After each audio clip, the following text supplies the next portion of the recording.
Hello friends, very happy to see you again.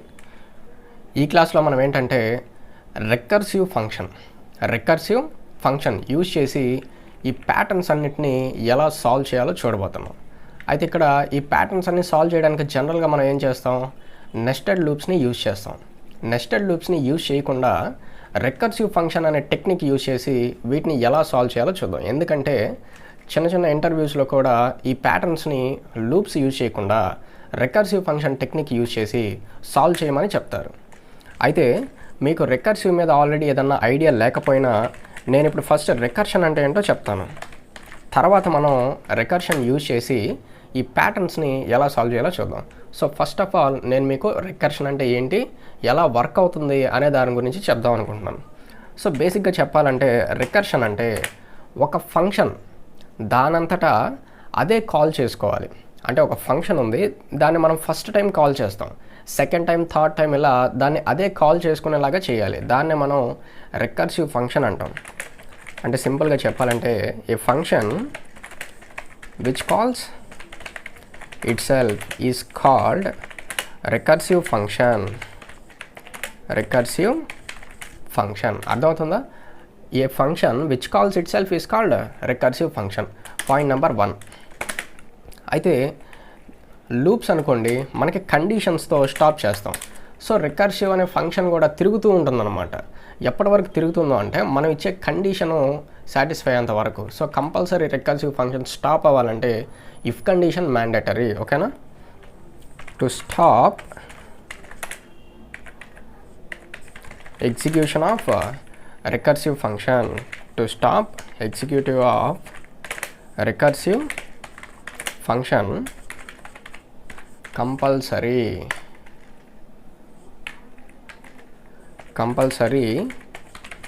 Condition is required. So కంపల్సరీగా condition కానీ రాస్తే అప్పుడు ఇది స్టాప్ అవుతుంది, లేదంటే స్టాప్ కాదు. అర్థమైనట్టే కదా? ఇప్పుడు నేను రికర్సివ్ ఫంక్షన్ ఎలా క్రియేట్ చేయాలో చెప్తాను. ఫర్ ఎగ్జాంపుల్ మనం స్క్వేర్ వాల్యూస్, ఏ వాల్యూస్? స్క్వేర్ వాల్యూస్ 1 నుంచి స్టార్ట్ అయ్యి మనం ఇచ్చిన n వాల్యూ వరకు డిస్ప్లే అవ్వాలి. ఓకేనా? నేను సింపుల్గా ప్రింట్ స్క్వేర్ అని చెప్పేసి ఫంక్షన్ని డిఫైన్ చేస్తున్నా. ఎక్కడి వరకు అంటే మనం ఇచ్చిన n వాల్యూ వరకు స్క్వేర్స్ డిస్ప్లే అవ్వడానికి ఒక ఫంక్షన్ని క్రియేట్ చేసాం. అయితే నేను ఏం చేస్తున్నా అంటే సింపుల్గా printf, జస్ట్ అబ్జర్వ్ చేయండి.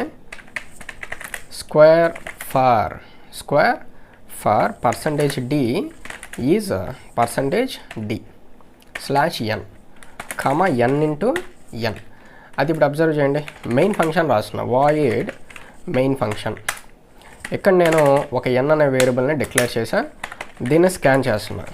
ఓకేనా? ఫస్ట్ రికర్షన్ అంటే ఏంటో మనం తెలుసుకున్నాక ఆ ప్యాటర్న్స్ని ఎలా సాల్వ్ చేయాలో చూద్దాం. జస్ట్ అబ్జర్వ్ చేయండి కేర్ఫుల్లీ. %d, %n. ఇప్పుడు నేను ఆ ప్రింట్ స్క్వేర్ అనే ఫంక్షన్కి మనం స్కాన్ చేసిన n వాల్యూని పాస్ చేస్తాను. అవుట్పుట్ ఏమొస్తుందో అబ్జర్వ్ చేయండి ఒకసారి. ప్రింట్ స్క్వేర్ ఆఫ్ n అంటే ఇప్పుడు n వాల్యూ ఈ ఫంక్షన్లోకి పాస్ అవుతుంది. ఇక్కడికి n వాల్యూ రిసీవ్ అయ్యి ఇమ్మీడియట్గా లోపలికి వచ్చేసి ఆ స్క్వేర్ వాల్యూ మనకి డిస్ప్లే అవుతుంది. సేవ్ చేద్దాం. square.c. సో కంపైల్ చేస్తున్నాను. F9 dev C++ యూజ్ చేస్తున్నాను కాబట్టి compilation short cut F9, execution short cut F10. Enter n value. అయితే ఇక్కడ మీరు అబ్జర్వ్ చేస్తే నేను 5 అని ఇస్తే 1కి 2కి 3కి 4కి 5కి స్క్వేర్స్ రాలేదు, ఓన్లీ 5కి మాత్రమే స్క్వేర్స్ వచ్చాయి. ఇప్పుడు మనం 1 నుంచి స్టార్ట్ అయ్యి 5 వరకు స్క్వేర్స్ రావాలి. అంటే నేను ఇక్కడ n వాల్యూ ఎంతైతే స్కాన్ చేస్తానో ఈ ఫంక్షన్లో స్క్వేర్స్ అన్నీ డిస్ప్లే అవ్వాలి. కానీ మనం ఫర్ లూప్ అనేదే యూజ్ చేయకూడదు. ఫర్రే కాదు, వైల్, డూ వైల్ కూడా యూజ్ చేయకూడదు. రికర్సివ్ ఫంక్షన్ అనే టెక్నిక్ని మనం యూజ్ చేయబోతున్నాం. క్లియరా? అయితే నేను గ్లోబల్గా ఒక వేరియబుల్ని డిక్లేర్ చేస్తున్నా. దీన్ని 1తో స్టార్ట్ చేస్తున్నా. ఎందుకంటే నాకు స్క్వేర్స్ డిస్ప్లే అవ్వాల్సింది 1 నుంచి స్టార్ట్ అయ్యి కనుక నేను ఇచ్చిన రేంజ్ దేంట్లో స్టోర్ అవుతుంది? ఈ nలో. సో లోపల నేను ఏం చేస్తున్నా అంటే ఒక ఇఫ్ కండిషన్ రాస్తున్నా. ఇఫ్ ఒకవేళ i వాల్యూ n కానీ అయితే, i వాల్యూ n కానీ అయితే అప్పుడు మాత్రమే మనకి స్క్వేర్ వాల్యూ అనేది డిస్ప్లే అవ్వాలి. Cut. So square value display అవ్వాలి. సో ఇక్కడ మనకి 1 నుంచిది కదా స్క్వేర్స్ కావాలి. సో 1 అంటే i, నేను ఇక్కడ i మెన్షన్ చేయాలి. అప్పుడు i comma i into i తర్వాత ఏం జరగాలి, i వాల్యూ 1 స్క్వేర్ డిస్ప్లే అయిన తర్వాత 2 అవ్వాలి i వాల్యూ, అంటే iని మనం ప్లస్ ప్లస్ చేయాలి. తర్వాత ఇది ప్లస్ ప్లస్ అయిన తర్వాత మళ్ళీ ఈ ఫంక్షనే కాల్ అయ్యేలాగా చేయాలి. సో ప్రింట్ స్క్వేర్ అనే ఫంక్షన్నే ఈ ఇఫ్ కండిషన్ లోపల మనం అగైన్ కాల్ చేయబోతున్నాం. దానికి ఏం పంపిస్తామంటే n. సో n అంటే మనం ఏదైతే రీడ్ చేసుకుంటాం అదే. ఫర్ ఎగ్జాంపుల్ మీకు ఎక్స్ప్లెయిన్ చేస్తాను నేను. ఫర్ ఎగ్జాంపుల్ ఇక్కడ 3 కానీ ఇచ్చామనుకోండి, n వాల్యూ 3 ఇచ్చాం, ఇది ఎక్కడికి వెళ్తుంది, పైకి ఆ ఫంక్షన్ డెఫినేషన్ దగ్గరికి వెళ్ళేసి దీంట్లో మనకి 3 ఉంటుంది. ఓకేనా. ఇప్పుడు ఇది ఎగ్జిక్యూషన్ స్టార్ట్ అయితే ఈ ఎఫ్ కండిషన్ కదా ఎగ్జిక్యూట్ అవ్వాలి. సో ఇనీషియల్గా i వాల్యూ ఎంత ఉంది, 1 is less than or equal to 3. Condition ట్రూవా ఫాల్సా, 1 is less than or equal to 3 true కాబట్టి బ్లాక్ ఇన్సైడ్కి వస్తాం. స్క్వేర్ ఫర్ 1 ఈజ్ 1 ఇంటూ 1 ఎంత 1 వస్తుంది, డిస్ప్లే అవుతుంది. ఇమ్మీడియట్గా next i value plus plus అవుతుంది, అంటే 1 కాస్త 2 అవుతుంది, అంటే i వాల్యూ ఇప్పుడు 1 కాదు 2. నెక్స్ట్ ఇమ్మీడియట్గా ఈ ప్రింట్ స్క్వేర్ అనే వాల్యూ కాల్ అయిపోతుంది, అంటే ప్రింట్ స్క్వేర్ అనే ఫంక్షన్లో ప్రింట్ స్క్వేరే కాల్ అవుతుంది, అంటే ఆ ఫంక్షన్ని అదే కాల్ చేసుకుంటుంది. దీన్నే మనం రికర్సివ్ అంటాం. ఈ function which calls it self. ఓకేనా, దాన్నే కాల్ చేస్తున్నాం. అయితే ఏం పాస్ చేస్తున్నాం, n అంటే 3, అంటే అగైన్ ఈ ఫంక్షన్ డెఫినేషన్ మళ్ళీ స్టార్ట్ అవుతుంది ఫర్ 3. మళ్ళీ లోపలికి వస్తాం. ఇప్పుడు i వాల్యూ ఎంత, ఆల్రెడీ చేంజ్ అయింది 2. So 2 less than or equal to n 3, condition true. లోపలికి వస్తాం. ఇప్పుడు స్క్వేర్ ఆఫ్ 2 ఈజ్ 2 ఇంటూ 2 ఎంత 4 డిస్ప్లే అవుతుంది. నెక్స్ట్ లైన్కి వచ్చి ఇప్పుడు ఇంక్రిమెంట్ అయితే ఇందాక 2 ఉంది కాబట్టి ఇప్పుడు ఏమవుతుంది 3 అవుతుంది. నెక్స్ట్ అగైన్ ఈ ఫంక్షన్ కాల్ అవుతుంది, n వాల్యూ పాస్ చేస్తున్నాం అంటే 3. అగైన్ మళ్ళీ ఇది స్టార్టింగ్ నుంచే స్టార్ట్ అవుతుంది. సో ఇప్పుడు ఎంత i value 3 is less than or equal to 3, condition true. Again లోపలికి వస్తాం. Square of 3 is 3 into 3 9 display అవుతుంది. అగైన్ i ప్లస్ ప్లస్ అంటే 4 అవుతుంది. ఇమ్మీడియట్గా మళ్ళీ ఫంక్షన్ కాల్ అవుతుంది, అంటే మళ్ళీ ఇది ఎగ్జిక్యూషన్ బిగినింగ్ నుంచి. సో i వాల్యూ ఎంత ఇప్పుడు 4 is less than or equal to 3, condition false. So ఇది లోపలికి ఎంటర్ అవ్వదు. ఇంకా ఫంక్షన్ కూడా కాల్ అవ్వట్లేదు కదా, సేమ్ మనకి రిటర్న్ ఇక్కడికి వెళ్ళిపోతుంది. తర్వాత ఇంకా నెక్స్ట్ లైన్లో ఏమీ లేవు కాబట్టి అక్కడికి ఎగ్జిక్యూషన్ ఆగిపోయినట్టే.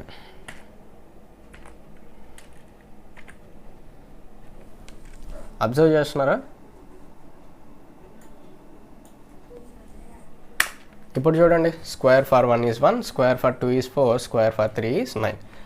రికర్షన్ అంటే ఏంటో అర్థమైందా? అంటే ఒక ఫంక్షన్ని డిఫైన్ చేస్తాం, దాంట్లో అదే కాల్ చేసుకునేలాగా మనం లాజిక్ని రాస్తాం. దీన్నే సింపుల్గా రికర్షన్ అని అంటారు. అర్థమైనట్టేనా? ఇప్పుడు నేను మీకు ఆ ప్యాటర్న్స్ని 1 by 1 ఎలా సాల్వ్ చేయాలో చూపిస్తాను. సో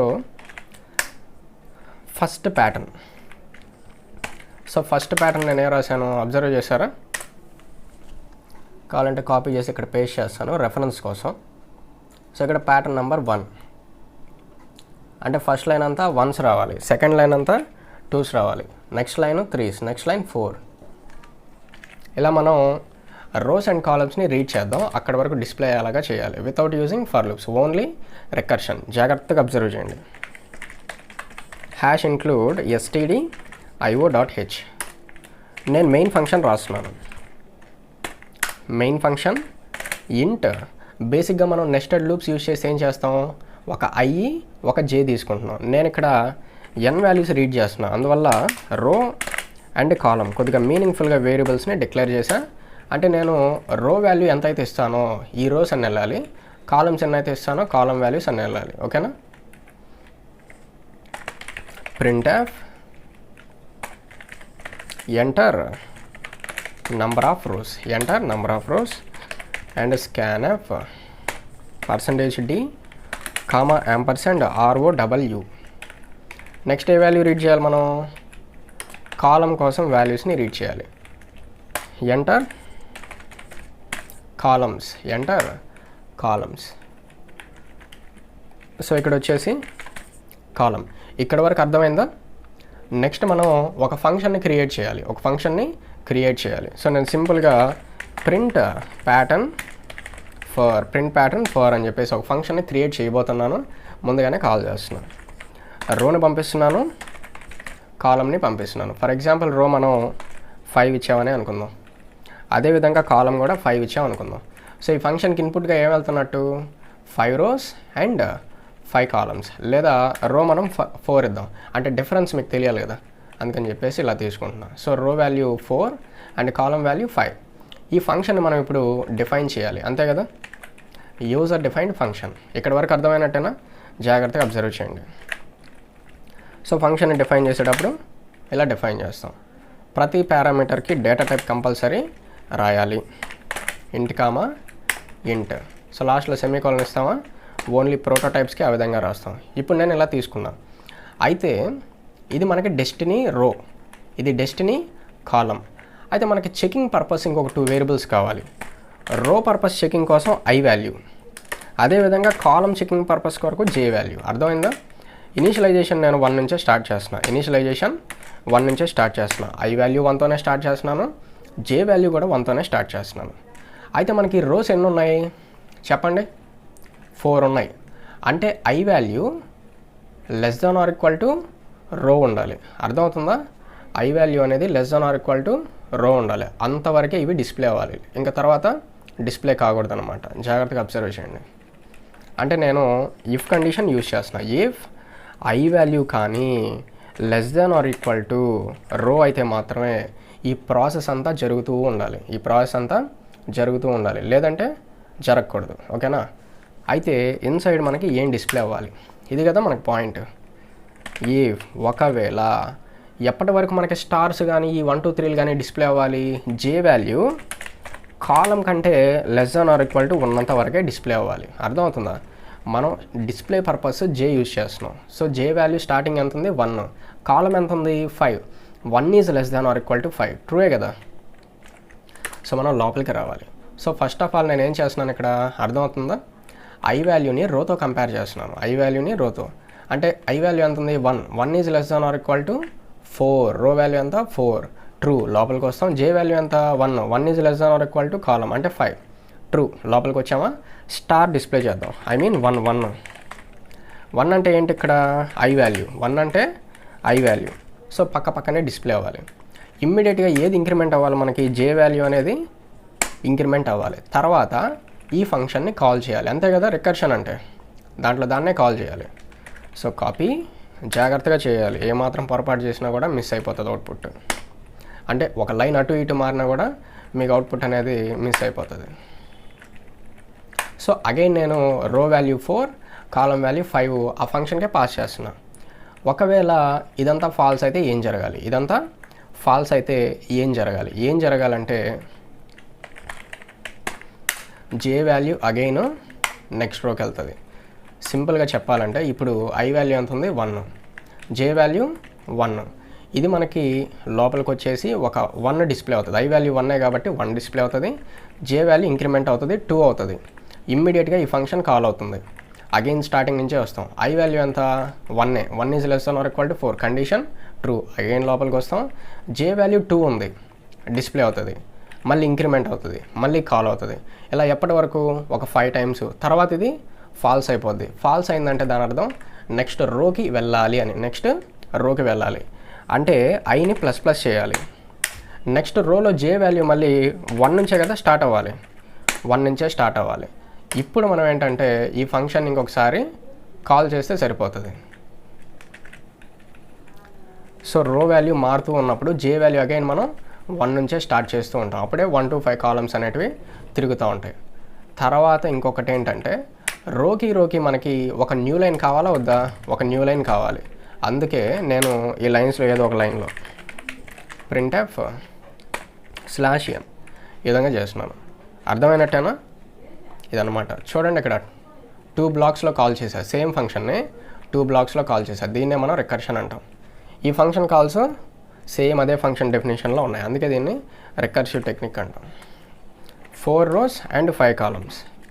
చూడండి 1 1 1 2 2 2 3 3 3 4 4 4 4. అర్థమైందా? ఇప్పుడు చిన్న మార్పులు చేస్తే మిగతా ప్యాటర్న్స్ కూడా మనకి వచ్చేస్తాయి. ఇది ఫస్ట్ ప్యాటర్న్. నెక్స్ట్ ప్యాటర్న్ ఏముంది? 1 2 3 4 5 1 2 3 4 5 అప్ టు 5 ఉన్నాయి మనకి. రోస్ 5 ఉన్నాయి, కాలమ్స్ కూడా 5 ఉన్నాయి. కానీ మనం డిస్ప్లే చేయాల్సింది ఐ కాదు, జే. అంతే కదా? సో నేను ఇన్పుట్ చూడండి 5 5 ఇస్తున్నాను.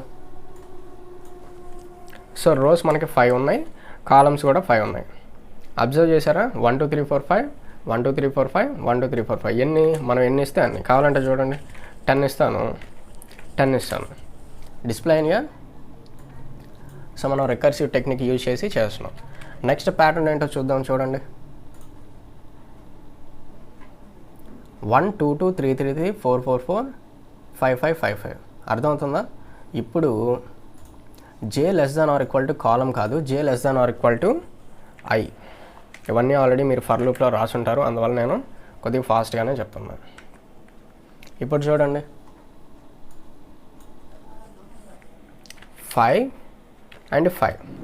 కాకపోతే మనకి ఆ ప్యాటర్న్ వచ్చిందా? వేరేది వచ్చింది. ఎందుకంటే నేను జేని డిస్ప్లే చేశాను కాబట్టి. అదే మీరు ఐని కానీ డిస్ప్లే చేయగలిగితే 1 2 2 3 3 3 4 4 4 10 ఇస్తున్నాను, 10 ఇస్తున్నాను. చూడండి 1 2 2 3 3 3 4 4 4. అర్థమైనట్టేనా? ఇంకొక ప్యాటర్న్ ఉంది లాస్ట్లో. ఏంటది చూడండి ఒకసారి. 1 2 3 4 5 6 7 8 9 10 11 12 13 14 15. అంటే సీక్వెన్సే, కాకపోతే ఒక ప్యాటర్న్ స్టైల్లో డిస్ప్లే అవుతున్నాయి. ఇది చాలా ఇంపార్టెంట్ ప్యాటర్న్, ఇంటర్వ్యూస్లో కూడా రీసెంట్గా అడుగున్నారు. ఓకేనా? సో మీరు బోత్ ఫర్ లూప్స్ యూజ్ చేసి చేయాలి, ప్లస్ రికర్సివ్ ఫంక్షన్ యూజ్ చేసి చేయమన్నా కూడా చేయాలి. మీకు అర్థమైంది కదా? సో ఒకసారి నేను ఈ ప్యాటర్న్ డిస్ప్లే చేస్తాను. మనకు అడిషనల్గా ఇంకొక వేరియబుల్ కావాలి. ఎక్కడి నుంచి డిస్ప్లే అవుతున్నాయి నెంబర్స్? 1 నుంచి. j is less than or equal to i. ఇది కరెక్ట్. డిస్ప్లే అవ్వాల్సింది ఏంటంటే k వాల్యూ. డిస్ప్లే అవ్వాల్సింది k వాల్యూ. అయితే ప్రతిసారి k వాల్యూ కూడా ప్లస్ ప్లస్ అవుతూ ఉండాలి. ఓకే, చూడండి ఒకసారి. సో మనకి ఎన్ని రోస్ ఉన్నాయి? 5 రోస్, కాలమ్స్ 5. అర్థమవుతుందా? ఈ విధంగా అనమాట. కావాలంటే చూడండి ఇంకోసారి రన్ చేద్దాం. ఈసారి నేను 10 రోస్ ఇస్తున్నా, 10 కాలమ్స్ ఇస్తున్నా, ఇలాగనమాట. అర్థమవుతుందా? సో ఇది మనం ఫర్ లూప్స్ యూజ్ చేయకుండా రికర్షన్ ఫంక్షన్ యూజ్ చేసి చేస్తున్నాం. మీకు అర్థమైందని అనుకుంటున్నాను. ఒకవేళ మీకు కానీ ఫంక్షన్స్ మీద లేదా సి లాంగ్వేజ్ బేసిక్ కాన్సెప్ట్స్ అన్ని నీట్గా నేర్చుకోవాలనిపిస్తే మన ఛానల్లోనే బికమ్ ప్రోగ్రామర్ అనే ప్లేలిస్ట్ నేను ఆల్రెడీ క్రియేట్ చేశాను. దాంట్లో ప్రతి బేసిక్ కాన్సెప్ట్ మీద సింపుల్గా నీట్గా అర్థమయ్యేలాగా ఎక్స్ప్లెయిన్ చేసి నేను అప్లోడ్ చేస్తున్నాను. అవి ఒకసారి చూడండి. ఓకేనా? మీరు హ్యాపీగా ఇంట్లో కూర్చొని బెస్ట్ నాలెడ్జ్ని నేర్చుకోవచ్చు. దాదాపు నేను నీట్గానే ఎక్స్ప్లెయిన్ చేస్తున్నానని చెప్పి నేను అనుకుంటున్నాను. మీరు చూసి మీరే చెప్పాలి. ఇంకా thank you for watching this video. ఈ ఎక్స్ప్లెనేషన్ కానీ మీకు కానీ నచ్చుంటే, మీ టైం వేస్ట్ అవ్వలేదని కానీ మీరు అనుకుని ఉంటే మన ఛానల్ని సబ్స్క్రైబ్ చేసుకొని మీ ఫ్రెండ్స్కి కూడా షేర్ చేయండి. Thank you so much for watching.